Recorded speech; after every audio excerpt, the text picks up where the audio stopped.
नमस्कार, आप देख रहे हैं सिटी पोस्ट लाइव और मैं हूं रवि। देखिए, केंद्र सरकार की ओर से बिहार को मिली 10,845 करोड़ रुपए की अतिरिक्त वित्तीय सहायता को लेकर राज्य की राजनीति गर्मा गई है। दरअसल प्रधानमंत्री नरेंद्र मोदी के नेतृत्व वाली केंद्र सरकार ने बिहार समेत कई राज्यों को विकास कार्यों और पूंजीगत खर्च यानी कि कैपिटल एक्सपेंडिचर को गति देने के लिए यह राशि जारी की है। यह धनराशि 10 अगस्त को मिलने वाले नियमित कर हस्तांतरण टैक्स डिवोल्यूशन से अलग बताई जा रही है। हालांकि इस आर्थिक सहायता को लेकर अब सत्ता पक्ष और विपक्ष के बीच आरोप प्रत्यारोप का दौर भी शुरू हो गया है। राजद विधायक डॉक्टर गौतम कृष्ण ने केंद्र और राज्य सरकार दोनों से सवाल पूछते हुए कहा कि सबसे पहले यह स्पष्ट किया जाना चाहिए कि बिहार को मिली यह राशि किस मद में दी गई है। उन्होंने कहा कि यह बताया जाए कि यह विशेष सहायता है, कर्ज है, अनुदान है या फिर बिहार के हिस्से का पैसा है। उनके अनुसार जब तक सरकार इसकी पूरी जानकारी नहीं देती तब तक भ्रम की स्थिति बनी रहेगी। वहीं डॉक्टर गौतम कृष्ण ने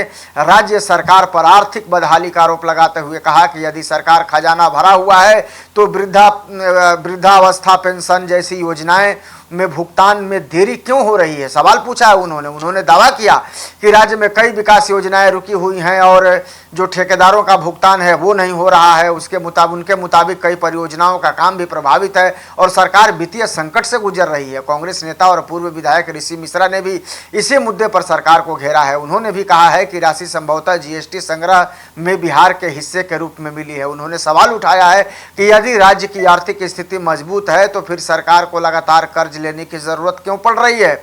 उन्होंने पेंशन भुगतान और निर्माण कार्य के लंबित भुगतान का भी मुद्दा उठाया है। साथ ही उन्होंने चुनाव के दौरान किए गए वादों का जिक्र करते हुए सरकार से उन्हें पूरा करने की मांग भी की है। वहीं भाजपा ने विपक्ष के आरोपों को तो पूरी तरीके से खारिज कर दिया है। भाजपा के प्रदेश उपाध्यक्ष और पूर्व विधायक पवन जायसवाल ने कहा है कि विपक्ष के पास कोई ठोस मुद्दा नहीं बचा है, इसलिए वह हर सकारात्मक फैसले पर भी सवाल उठा रहा है। उन्होंने यहाँ तक कहा है कि केंद्र सरकार ने बिहार के विकास के लिए अतिरिक्त राशि उपलब्ध कराई है, जिसका स्वागत किया जाना चाहिए। उनके अनुसार इस धनराशि से राज्य में आधारभूत ढांचे और विकास परियोजनाओं को गति मिलेगी।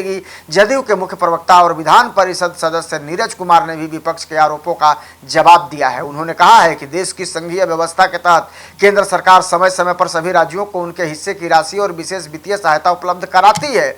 उन्होंने कहा कि यह कोई असामान्य प्रक्रिया नहीं है। उन्होंने विपक्ष पर जनता को भ्रमित करने का आरोप लगाते हुए कहा कि सरकार नियमित रूप से वेतन, पेंशन और अन्य योजनाओं का भुगतान कर रही है। बिहार को मिली इस अतिरिक्त वित्तीय सहायता को राज्य के विकास के लिए महत्वपूर्ण माना जा रहा है। हालांकि इसके स्वरूप और उपयोग को लेकर के राजनीतिक बहस जरूर जारी है। एक ओर सत्ता पक्ष इसे केंद्र सरकार की विकासोन्मुख सोच का प्रमाण बता रहा है, तो वहीं दूसरी ओर जो है विपक्ष सरकार की आर्थिक स्थिति और वित्तीय प्रबंधन पर भी सवाल उठा रहा है।